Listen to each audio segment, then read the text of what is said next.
السلام علیکم ناظرین کرام، نئی ویڈیو میں آپ کو خوش آمدید کہتے ہیں۔ 48 سے 72 گھنٹوں کے اندر تیسرا پیغام آ چکا ہے عمران خان کو، فیصلہ سازوں کا تیسرا پیغام آیا ہے۔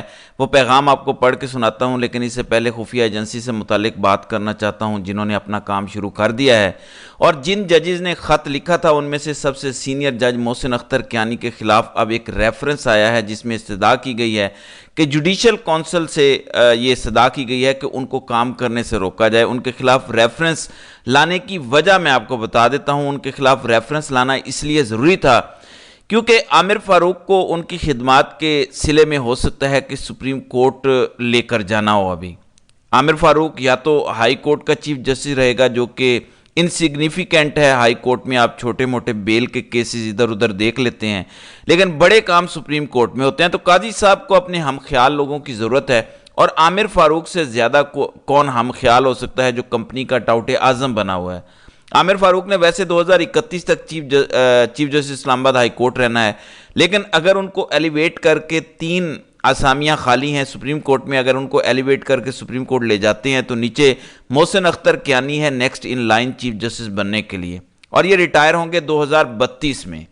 اور اگر ایسا دبنگ شخص جو ISI سے نہیں ڈرتا، گھبراتا نہیں، اور ہر طرح سے سٹینڈ لینے کے لیے تیار ہے، جس نے کھل کے خط لکھا اور خفیہ ایجنسی کے کردار کو واضح کیا، اگر وہ اسلام آباد ہائی کورٹ کا چیف جسٹس بن جاتا ہے تو اسلام آباد کی حد تک ان خفیہ اداروں کی بدماشی ختم ہو جائے گی۔ لوگوں کو غائب کرنا، ننگا کرنا، مارنا، CCTV کیمرے غائب کرنا، صحافیوں کو ہراساں کرنا، یہ اسلام آباد کی حدود میں کم از کم ختم ہو جائے گا۔ یہ میں آپ کو گارنٹی دینے کو تیار ہوں۔ اب عامر فاروق نکلتا ہے تو پیچھے جو جج بچ گئے ہیں وہ سارے ایسے ہیں کہ سب سٹینڈ لیں گے۔ دوسری جانب میاں گل حسن اورنگزیب اس وقت عامر فاروق کے ساتھ ہر بینچ میں بیٹھ رہے ہیں۔ عامر فاروق کو کسی جج کو اپنے ساتھ نہیں بٹھا رہے۔ جن 6 ججز نے خط لکھا ان میں میاں گل حسن اورنگزیب واحد جج ہیں چیف جسٹس کے علاوہ جنہوں نے ساتھ مل کے خط نہیں لکھا، جبکہ پچھلے سال انہوں نے خط لکھا تھا، نام ان کا تھا، وہاں بھی ان کے دستخط موجود نہیں ہیں۔ یہ کیوں بتا رہا ہوں؟ کیونکہ محسن اختر کیانی کے بعد جو سینئر موسٹ جج ہیں وہ میاں گل حسن اورنگزیب ہیں۔ اگر محسن اختر کیانی کو کوئی بھی جعلی ریفرنس بنا کے روک کے گھر بھیج کے پھر کوئی ایلیویشن ہوتی ہے تو میاں گل حسن اورنگزیب چیف جسٹس اسلام آباد ہائی کورٹ بنیں گے۔ میری تو ان کے بارے میں یہ رائے ہے کہ وہ دبنگ جج ہیں، لیکن حالات کچھ اب مختلف نظر آ رہے ہیں۔ نواز شریف کو ابھی جو دوبارہ NRO ملا ہے، ہر کیس کے بینچ میں میاں گل حسن اورنگزیب عامر فاروق کے ساتھ بیٹھے تھے۔ نواز شریف کو پچھلا ریلیف بھی عطر من اللہ اور میاں گل حسن اورنگزیب نے دیا، اور ابھی جب نواز شریف واپس آئے ڈیل کے تحت تو ساری سزائیں جو ختم ہوئیں وہ بینچ بھی عامر فاروق اور میاں گل حسن اورنگزیب کا تھا۔ اب عامر فاروق اگر سپریم کورٹ جاتے ہیں تو میاں گل حسن اورنگزیب کو چیف جسٹس بنانے کی کوششیں ہیں، جس کے لیے محسن اختر کیانی ٹارگٹ ہیں، اور آگے آپ کو نظر آئے گا کہ قاضی صاحب اس میں کوئی کردار ادا کریں گے، کیونکہ سپریم جوڈیشل کونسل کے وہ سربراہ ہیں اور وہ کوشش کر رہے ہیں کہ معاملات کو آگے لے جایا جائے۔ تو بہت سارے ججز کو نکالا جا سکتا ہے، ان 6 کے 6 ججز کو نکالا جا سکتا ہے جنہوں نے خط لکھا تھا، تو بہت ساری ڈیولپمنٹس ہو سکتی ہیں۔ ناظرین اکرام، دوسری جانب لاہور سے میاں والی صنم جاوید کو لایا گیا، وہاں ان کی تصویر آئی ہے، اس میں عمران خان کی پرنٹ والی شرٹ انہوں نے پہنی ہوئی ہے۔ پھر یہ شو کیا گیا کہ ہم تم سے ٹوٹنے والے نہیں ہیں۔ یہ فیصلہ ساز عمران خان کو کیا توڑیں گے؟ یہ تو ان 3 خواتین کو نہیں توڑ پا رہے، باقی ساری تو رہا ہو چکی ہیں۔ ہو سکتا ہے انہوں نے کوئی وعدے کیے ہوں کہ ہم خاموش رہیں گے، بات نہیں کریں گے، لیکن یہ تو ابھی جیل میں ہیں، یہ ان سے توڑی نہیں جا رہی، تو خواتین نہیں توڑی جا رہی، تو عمران خان کو تم کیا توڑو گے؟ تو بڑے تگڑے پن کا مظاہرہ کیا ہے خواتین نے، لیکن جو سامنے کھڑے ہیں انہیں تو بڑا زوم تھا کہ ہم سب کو توڑ لیتے ہیں۔ تو تم سے خواتین نہیں ٹوٹ رہی، تم ان کے لیڈر کو کیسے توڑو گے؟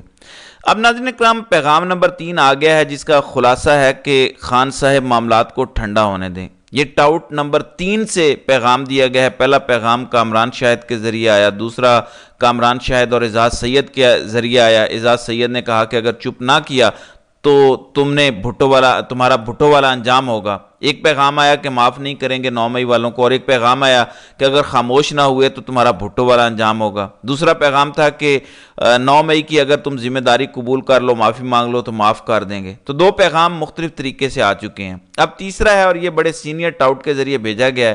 اب اس میں کیا لکھا ہے اس کا جائزہ لیتے ہیں۔ خیبر پختونخوا کے وزیر اعلیٰ علی امین گنڈا پور اور ان کی کابینہ کے پشاور کور کمانڈر ہاؤس میں اجلاس اور افطاری کی خبر پر پی ٹی آئی کو کئی لوگوں کی طرف سے تانوں کا سامنا ہے کہ لاہور کور کمانڈر ہاؤس کو آگ لگانے والے پشاور کور کمانڈر ہاؤس میں خاموشی سے اجلاس اور افطاری کے لیے پہنچ گئے۔ دیکھیں، پہلی بات میں ہی شیطانیت ہے کہ لاہور کور کمانڈر ہاؤس کو آگ لگانے والے وہاں گئے، حالانکہ ایسا کچھ نہیں۔ اب یہ کہتے ہیں کہ مجھے یہ خبر سن کر خوشی ہوئی، وجہ یہ ہے کہ میں چاہتا ہوں تحریک انصاف اور فوج کے درمیان خلیج کم ہو۔ ایک طرف پاکستان کی فوج ہے جس کی پاکستان کے دفاع اور سالمیت کے لیے اہمیت سے انکار ممکن نہیں، جبکہ دوسری طرف ایک ایسی سیاسی جماعت ہے جس کی عوام میں مقبولیت دوسری سیاسی جماعتوں سے بہت زیادہ ہے۔ لیکن اس سے تعلق رکھنے والا ایک گروہ فوج پر 9 مئی کے حملوں میں شریک تھا۔ 9 مئی کو جو ہوا اس میں تحریک انصاف کی حکومت کے خاتمے کے بعد عمران خان کے فوج مخالف بیانیے کا بنیادی کردار تھا۔ ویسے تو فوج اور تحریک انصاف کے درمیان رابطے 9 مئی سے پہلے مکمل طور پر ختم ہو چکے تھے، لیکن 9 مئی کے واقعات کے بعد تحریک انصاف کے لیے حالات بہت خراب ہو گئے اور پی ٹی آئی لیڈرشپ بار بار اس خواہش کا اظہار کرتی رہی کہ ان کے فوج اور اسٹیبلشمنٹ سے تعلقات بحال ہونے چاہیے تاکہ دونوں کے درمیان تلخ ماحول کو ختم کیا جا سکے۔ اب یہ مدعا ڈالنے کی کوشش کر رہے ہیں کہ پی ٹی آئی چاہتی ہے کہ تعلقات ٹھیک ہوں، پی ٹی آئی کوشش کر رہی ہے ملاقاتوں کی۔ میں اینڈ میں سمجھاؤں گا کہ یہ پیغام کیوں دیا گیا اور کس طریقے سے دیا گیا ہے۔ بار بار عمران خان بھی یہ شکایت کرتے رہے کہ اسٹیبلشمنٹ ان سے بات نہیں کر رہی۔ عمران خان نے حالانکہ یہ ایسا کبھی نہیں کہا، لیکن یہ کہہ رہے ہیں کہ عمران خان بار بار شکایت کرتے رہے اسٹیبلشمنٹ ان سے بات نہیں کر رہی۔ بانی چیئرمین تحریک انصاف نے یہ بات اپنی گرفتاری اور انتخابات کے بعد بھی ایک سے زیادہ مرتبہ کی۔ اس تناظر میں خیبر پختونخوا کے وزیر اعلیٰ کی کابینہ سمیت کور کمانڈر ہاؤس پشاور اجلاس اور افطاری میری نظر میں ایک بریک تھرو سے کم نہیں۔ تحریک انصاف کی جانب سے کہا گیا کہ اس میٹنگ کا فوکس صوبے کی سیکیورٹی معاملات تھے، جو ایک طرف خیبر پختونخوا میں دہشت گردی کو کنٹرول کرنے کے لیے ضروری، تو دوسری طرف پی ٹی آئی حکومت اور فوج کے درمیان بہتر ورکنگ ریلیشن شپ اور دونوں کے درمیان ماضی کی تلخیاں ختم کرنے کا باعث بن سکتا ہے۔ امید کی جانی چاہیے کہ تحریک انصاف کی حکومت اور فوج کے درمیان رابطوں میں اضافہ ہوگا جس میں سب کی بہتری ہے، لیکن عمران خان کی پالیسی سمجھ نہیں آتی۔ انہوں نے گزشتہ روز اڈیالہ جیل میں اخبار نویسوں سے بات چیت کرتے ہوئے ایک بار پھر فوج کی اعلیٰ قیادت کو نشانے پر رکھ لیا۔ اب ایسے میں فوج اور تحریک انصاف کے درمیان جس خلیج میں کمی اور خاتمے کی میں بات کر رہا ہوں اور جو عمران خان اور تحریک انصاف خود بھی چاہتے ہیں، وہ کیسے ممکن ہے؟ عمران خان کا ایک سیریس مسئلہ ہے، وہ نہ اپنے غصے پر قابو رکھ سکتے ہیں اور نہ اپنی زبان پر ان کو کوئی کنٹرول ہے۔ اس غصے اور ایسی باتوں نے ان کو اس حال تک پہنچا دیا ہے۔ جو باتیں انہوں نے گزشتہ روز کی اور جو اخبارات میں شائع ہوئیں، انہیں پڑھ کر عمران خان کی اپنی خواہش کہ ان کی اسٹیبلشمنٹ سے تعلقات ٹھیک ہونے چاہیے کیسے پورے ہو سکتی ہے۔ مطلب عمران خان بس جیل میں بیٹھا یہ خواہش کر رہا ہے کہ میرے اسٹیبلشمنٹ سے تعلقات ٹھیک ہوں، بس اسٹیبلشمنٹ راضی ہو، بس بادشاہ سلامت کسی طرح مجھے قبول کر لیں۔ آپ اچھے سے سمجھ رہے ہیں کہ جان بوجھ کے یہ ٹاؤٹ جو ہے بات کو کس طرف لے جا رہا ہے۔ پھر کہتے ہیں کہ جو عمران خان خود چاہتے ہیں اس کے حصول کے لیے وہ خود سب سے بڑی رکاوٹ بن جاتے ہیں۔ کل ایک طرف وہ فوج کی اعلیٰ قیادت پر حملے کر رہے تھے تو دوسری طرف یہ بھی کہہ رہے تھے کہ اگر اپنی حکومت کے خاتمے کے باوجود وہ جنرل باجوہ سے 2 بار ملاقات کر سکتے ہیں تو وہ اب بھی کسی سے بھی ملاقات کر سکتے ہیں۔ خان صاحب یہ کہنا چاہ رہے تھے کہ اگر وہ جنرل باجوہ جن پر وہ اپنی حکومت کے خاتمے کا الزام لگا رہے ہیں کے ساتھ مل سکتے ہیں تو موجودہ آرمی چیف سے ملاقات کر سکتے ہیں۔ گویا ایک ہی گفتگو میں وہ آرمی چیف سے ملاقات کی خواہش کا اظہار بھی کر رہے ہیں اور ان پر الزامات کی بچھاڑ بھی کر رہے ہیں۔ یہ جھوٹ بول رہے ہیں، عمران خان نے کسی خواہش کا اظہار نہیں کیا۔ در حقیقت یہ عمران خان سے ایک سوال کیا گیا تھا جس میں کہا گیا تھا کہ کسی نے کہا تھا کہ ماحول ٹھنڈا ہونا چاہیے، تو اس میں عمران خان نے جواب دیا تھا، یہ نہیں کہا کہ میں ملاقات کے لیے مرا جا رہا ہوں۔ ظاہر ہے جس نے قبضہ کیا ہوا ہے اسے اس سے بات کرنی پڑے گی جس کو عوام نے حکومت دی ہے۔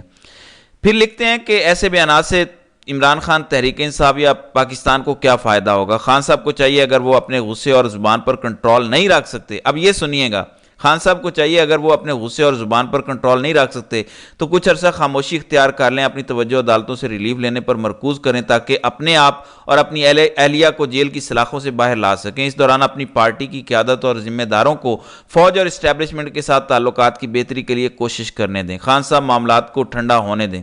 مطلب عمران خان پر پریکٹیکل سیاست سے یہ مائنس ہو جائیں، باقی لوگ فوج سے بات کریں اور معاملات کسی سینٹرل پوائنٹ پر آ کر طے کر لیں، مطلب نواز شریف اور زرداری کی طرح پرانی یا اس سے کم تنخواہ پہ راضی ہو جائیں اور خود عمران خان سائیڈ پہ ہو جائیں، خاموشی اختیار کر لیں۔ بار بار یہ پیغام عمران خان کو دیا گیا ہے ان کے دوستوں کے ذریعے، بشرا بی بی کے ذریعے بھی، کہ خاموش ہو جائیں، بنی گالہ میں رہ لیں، ملک سے باہر چلے جائیں۔ آخر ناظرین اکرام اس پیغام کی نوبت کیوں آئی ہے؟ یہ بڑا امپورٹنٹ نکتہ ہے۔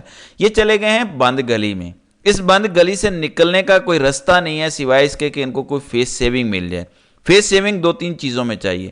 9 مئی کے بیانیے کو اتنا رگڑا ہے فوج نے کہ اگر اس میں سے کچھ نہیں نکلتا، اور کیونکہ کیسز بھی ڈھنگے ہیں، سب بری ہو جائیں گے، تو بیانیہ ختم ہو جائے گا۔ ان کو فیس سیونگ چاہیے کہ عمران خان مذمت کر دیں اور کہیں کہ ایسا نہیں ہونا چاہیے تھا، تو یہ گارنٹی چاہیے۔ پھر جو عمران خان اور پی ٹی آئی سے زیادتیاں ہوئی ہیں وہ بھی یہ لوگ بھول جائیں، یعنی ادارے کو انڈورس کریں، یعنی بغیر احتساب ہوئے، بغیر ٹروتھ اینڈ ریکنسلیشن کے عمران خان مٹی ڈال دیں ہر چیز پر۔ تو یہ حالت ہے ان کی، اور اسی چیز کے لیے یہ آپ مرے جا رہے ہیں۔ تو دیکھتے ہیں آگے کیا ہوتا ہے۔ تو ناظرین اکرام، آپ کی اس ویڈیو کے حوالے سے کیا رائے ہے؟ آپ اپنی رائے کا اظہار کامنٹ سیکشن میں ضرور کیجیے گا۔